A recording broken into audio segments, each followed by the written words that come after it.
떠납니다. 지금도 생각이 나는 게 6월이었어요. 6월 29일인가 그랬고, 제가 이제 아침 비행기니까 부모님이 이제 태워다 주시는데, 제가 그때 캐리어 2개를 싸간다고 했잖아요. 새벽 4시까지인가? 그냥 계속 짐을 싸다가 못 자고 캐리어 2개 28인치 엄청 큰 거 2개 다 꽉 채우고, 부모님이 이제 공항 데려다 주셔서 처음으로 국제선 비행기에 탑니다. 근데 이제 제가 끊었던 게 중국 동방항공권이라서 상하이 경유한다 했잖아요. 그래서 이제 딱 비행기 타가지고 딱 출발하는데, 그 딱 처음에 이륙 딱 해가지고 불은 막 보이는데 갑자기 너무 울컥한 거예요. 눈물이 막 핑 도는 거예요. 와, 나 드디어 프랑스 간다. 잘 살 수 있을까? 근데 딱 그런 마음 들고 바로 잤어요. 새벽까지 짐 싸다가 못 잤기 때문에 그냥 딱 이륙 눈물하고 바로 잤는데, 중간에 뭐 기내식 먹으러 깨우거든요. 근데 이제 그게 약간 중국식이고 그런 거라 그냥 빵만 한 입 먹고 바로 자고, 상하이까지 얼마 안 거리잖아요. 상하이 내려서 이제 환승을 해야 되는데, 제가 그런 해외 가는 비행기 처음 타봤는데 환승을 해봤겠냐고요. 그래서 그냥 내려가지고 트랜스퍼만 보면서 막 갔어요. 앉아있는데 막 방송이 막 나와요. 제 귀에 들린 건 중국어랑 불어인데, 불어 중에 이제 늦는다는 게 흑다으라는 그 단어가 있거든요. 계속 흑다 이렇게 세길래 뭔가 지연이 되는 건가? 그래서 아무튼 거기서 엄청 좀, 원래 2시간 경유였다면 4시간 정도 경유를 하고 환승을 해요. 근데 사실은 그 프랑스까지 10시간 넘게 비행기 타야 되잖아요. 기억이 사실 하나도 안 나요. 그냥 계속 잤던 것 같아요. 자다가 기내식 주면 한 입 먹고 또 자. 그래서 아무런 기억이 없고 딱 내렸어요. 샤를드골 공항 딱 내렸는데, 짐을 찾아야 되잖아요. 캐리어 2개라 했잖아요. 하나는 완전 민트 색깔 면재질의 캐리어고, 하나는 이제 완전 골드, 그 금색의 약간 하드 캐리어였는데, 해가지고 하나를 내렸어요. 또 하나 더 나오잖아요. 근데 얘가 너무 커. 그리고 이제 약간 유럽에 이제 내가 프랑스 딱 도착했으니까 뭐 소매치기 벌써부터 막 걱정돼가지고 막 어떡하지, 이걸 잡으면서 얘를 어떻게 내리지, 막 이러고 두 개 다 얼마나 무겁겠어요. 막 한 30kg씩 됐던 것 같은데. 그러니까 옆에 외국인이 딱 내가 해줄까 이러더니 딱 내려주시는 거예요. 그래서 했는데 이제 그때 땡큐라는 말이 안 나오고 맥시 이렇게 한 거예요. 그러니까 나름 불어 배웠다고. 근데 지금 생각해보면 그 사람이 프랑스인인지 아닌지 내가 어떻게 알아. 근데 아무튼 그래서 인상이 나쁘지 않았고, 제가 그 처음에 도착해서 숙소를 어디를 했냐면 한인 민박집을 잡았어요. 이제 프랑스 도착해서 집을 구하자는 생각이었기 때문에 한인 민박집을 2주를 예약을 해놓고 갔는데, 그 민박집 사장님이 픽업을 해주는 서비스가 있다 해가지고 이제 제가 며칠 몇 시에 도착을 하니 픽업해주세요 이렇게 요청을 했는데, 근데 그날 도착해가지고 연락을 드리니까 그분이 까먹으신 거예요. 오늘이었네요 하면서 죄송하다 지금 출발하겠다 이런 식으로. 그래가지고 조금 기다렸어요. 공항에서 좀 기다리고 그를 만났어요. 근데 그분은 한인민박 사장님이었기 때문에 한국분이셨고, 근데 그분이 저를 딱 처음 보자마자 하신 말씀은 이민 왔어요? 이거였어요. 왜냐면 그 큰 캐리어 2개를 들고 왔으니까. 그래서 저 워킹홀리데이로 왔어요 이러니까, 이제 그분은 프랑스에서 오래 사신 한국인이기 때문에 이제 현실 알잖아요. 그 저한테 약간 현실적인 얘기를 많이 해주시는 거예요. 도착한 첫날 굳이? 아무튼 저는 그냥 그런 거 그냥 네 왜냐면 저는 제가 말했잖아요. 저 내일로 갈 때도 막 엄청 가이드북 만들어서 가는데, 프랑스 가는데 제가 뭐 정보 안 찾아봤겠어요. 온갖 진짜 안 좋은 사례나 막 실패한 사례나 막 이런 것들 현실적인 거 엄청 찾아보고 갔기 때문에 그냥 그런 건 이미 마음에 준비가 돼 있었고, 그냥 그때 느낌은 밤에 이제 그렇게 그 도로를 달려서 공항에서 민박집까지 가는데 여기가 프랑스야? 이런 생각이 드는 거예요. 왜냐면 그냥 도로니까. 그래서 내가 프랑스에 온 게 맞아? 약간 이런 느낌 있잖아요. 그래서 아무튼 민박집 딱 도착을 했는데, 민박집을 제가 원래 당연히 도미토리를 예약해서 갔는데 그때 또 무슨 오버부킹이 됐나 이래가지고, 지금 생각하면 그 민박집 좀 이상하지 않아요? 근데 어쨌든 지금 또 최근에 제가 찾아보니까 없어졌더라고요.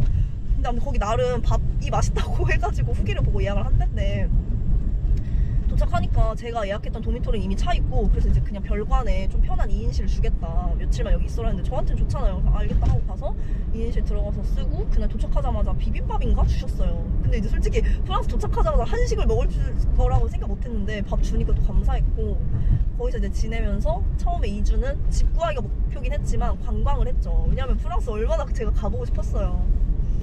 그래서 이제 짐 풀고 자고, 다행히 제가 비행기에서 계속 기절해서 자다 보니까 그 시차 적응이 그냥 바로 돼가지고, 프랑스랑 거의 7시간 차이가 나는데 도착해서 딱 눈 뜨니까 그냥 아침이고 그냥 평상시대로 활동을 하게 된 거예요. 다음날 이제 아침에 차려가지고 바로 나간 게 이제 개선문 이제 가서, 와 이게 개선문이구나. 에서 쭉 이어지는 길이 샹젤리제 거리인데 그 당시 때 제가 말했잖아요 길치라고 무슨 가이드북 같은 거 무슨 책 같은 거 사서 갔었거든요. 그리고 그때는 핸드폰도 사용한 지 3년 넘어서 잘 작동이 안 되고 충전은 해도 배터리 금방 닳고 막 이런 상태라서 핸드폰은 밖에 나갔을 때 거의 보지도 않았고 그냥 오로지 그 가이드북에 있는 지도만 보고 다녔는데 처음에 이제 개선문에서 이렇게 막 길을 막 가는데 막 이렇게 상점가들 막 있고 하는 거예요 길에. 그래서 그냥 보면 사진 찍고 앉아서 다이어리 막 쓰고 근데 거의 샹젤리제인지도 모르고 그냥 여기 사람 많다 신기하다 이런 거 쓰고 쭉 걸어갔어요. 쭉 걸어가니까 저기 멀리 에펠탑이 보이는 거예요. 에펠탑 그 꽁다리가. 와 근데 그 어쨌든 파리의 상징이잖아요. 그니까 이제 그 전에는 어쨌든 와 신기하다 뭐 이런 느낌이지만 내가 프랑스 온 게 맞나 파리가 맞나 이런 느낌이었다면 그 에펠탑 꽁다리를 보는 순간 막 엄청 심장이 뛰면서 골목골목 지나가지고 딱 에펠탑 앞에 딱 섰는데 와 기분이 진짜 너무 좋은 거예요. 그때부터 거의 가능하면 매일 에펠탑을 보러 갔어요. 다른 곳들도 유명한 명소들도 다른 곳들도 갔지만 항상 약간 마무리는 에펠탑으로 하려고. 왜냐면 그때 교통편도 제가 나비고라고 그런 충전해서 한 달 동안 충전해서 쓰는 패스 같은 게 있거든요. 근데 일주일치씩 충전했던 것 같기도 한데 아무튼 지하철에서 나비고 받아가지고 그걸 충전해서 다녔기 때문에 1존 안에서는 그러니까 그 프랑스는 1존, 2존 뭐 이렇게 구역이 다 정해져 있는데 그 1존 안에서는 자유롭게 쓸 수 있는 패스가 있어서 그 패스 쓰면서 관광지 막 돌아다녔고 그러면서 플러스 이제 집을 막 구한 거죠. 근데 집을 구했던 방법은 프랑스 존이라는 한인 커뮤니티가 있어요. 어쨌든 프랑스에도 한국 분들 많이 가서 사시잖아요. 프랑스 존에 도움을 많이 받았고 거기서 이제 매일 올라오는 방들 조건들 막 보는데 진짜 집값이 사실 비싼 거예요. 그리고 제가 한국 살 때는 부모님이랑 같이 살아서 집세 뭐 이런 걸 내본 적이 없잖아요. 그러니까 월세나 집세 이런 개념도 없는 상태에서 봐도 너무 비싼 거예요. 근데 얘기하다 보니까 내가 봤을 때 워홀 얘기는 한 번 더 해야 될 것 같아요. 왜냐면 가서에서의 삶도 너무 할 말이 지금 많은데 벌써 여기 6년 여름이거든요. 이제 파리에서의 그 뒤에 막 집 구하고 어떻게 살았는지 그리고 그 뒤에 여행 얘기는 다음 편에 다시 한번 해볼게요. 왜냐면 파리에서의 삶이 진짜 저에게는 너무 소중한 다 기억이라서 지금 막 급하게 마무리하는 것보다는 좀 더 깊게 얘기를 해보고 싶어요. 사실 제가 프랑스 다녀오면서 그때 생각이 들었던 게 이 워홀 비자를 너무 활용하면 진짜 좋겠다는 생각이 들어서 무조건 한 번 더 가려고 했었어요. 그때 마음은. 저 독일 가려고 했거든요.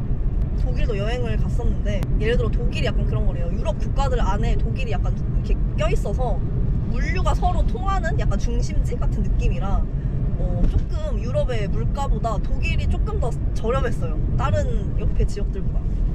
그래서 뭔가 물가 같은 거 생각하면 독일 살만 하겠는데? 이런 생각 들었고 독일 사람 막 재미없다 막 이런 편견들 막 있잖아요. 그런 것도 사실 진짜 살아보면서 겪어보지 않으면 또 모르는 거니까.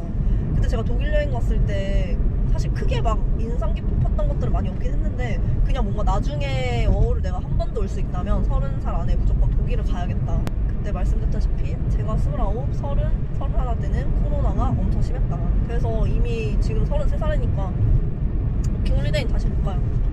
그래서 저는 말씀드리고 싶은 게 워킹홀리데이 꼭 가보셨으면 좋겠어요. 저 약간 충격 먹은 게 워홀러에 대한 특히 여자 워홀러에 대한 안 좋은 편견들이 있더라고요. 저 그거 완전 놀랐어요. 저 최근에 알았거든요. 워홀 다녀온 여자는 걸러라 막 이런 얘기 있더라고요. 저 그거 보고 진짜 너무 놀란 게 그렇게 생각하는 사람들이 그렇게 많은지도 몰랐고 그런 생각이 저는 진짜 좀 미개하다 생각해요. 왜냐면 그런 식으로 생각하면 일상생활 어떻게 하지 막 이런 생각 들어요. 뭐 예를 들어 그들이 말하는 그런 뭐 해외 나가서 안 좋게 뭐 예를 들어 질 안 좋게 살고 놀고 하는 거에 대한 어떤 방어 기제라고 생각을 하는데 그거 있잖아요. 한국에 사는 사람들 중에도 그렇게 사는 사람 많을 거 아니에요. 꼭 워홀 가서 그런다는 보장이 있나요? 저는 그거 진짜 구더기 무서워서 장 못 담그는 격이라고 생각을 해서 저 약간 그거 조금 그렇게 생각하시는 분들 많다는 거에 전 너무 놀랐고 억울하기도 한 게 제가 진짜 프랑스 워홀 가서 뭐 정말 외국인 한 명이라도 만나봤으면은 억울하지도 않은데 전 그 당시 남자친구 있었고 살러 간 거기 때문에 뭐 프랑스 사람들에 대한 관심도 그러니까 연애에 대한 관심은 없었고 그리고 그냥 제 개인적으로는 그렇게 멋있는 사람도 없었어요.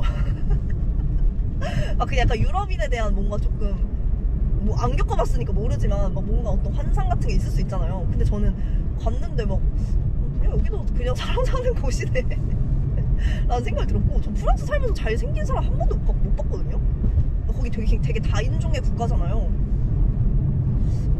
근데 모르겠어요. 아무튼 제가 재미없는 곳에만 갔는지 모르겠지만 아무튼 그렇게 생각하시는 분들이 많다는 걸 놀랐고, 그래서 뭐 예를 들어 워홀을 가고 싶은데 사람들이 막 워홀 다녀온 사람에 대해서 그렇게 생각하는 거 아니야? 막 이렇게 생각해서 못 가시는 만약에 분들이 있다면 진짜 그런 거 다 개무시하세요.